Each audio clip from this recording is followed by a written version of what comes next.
This is Net News Network headline news in 3 minutes for Wednesday, February 9th, 2022. Denmark is one of the latest countries to drop COVID restrictions, and I think it's interesting watching or looking at American media the way they report on it. They say nearly 2 years into the pandemic, a normal, quote, looks like this is one of the world's most prosperous nations. 5.8 million people live free of COVID restrictions, even though nearly 1% of them tested positive for the coronavirus in a single day last week.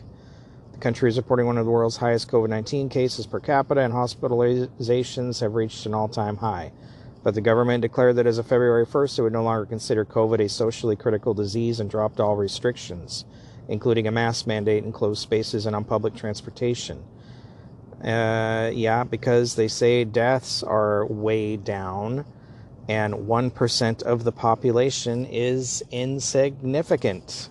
Americans just have to have some kind of crisis all the time.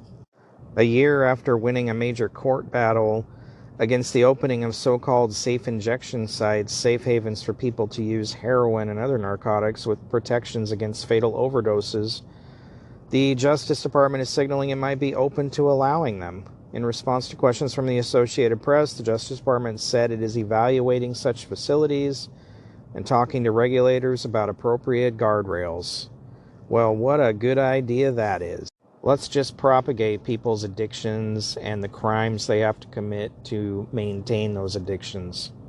Crime is up in all these big blue cities, and it's because of these stupid-ass blue policies that they like to enforce.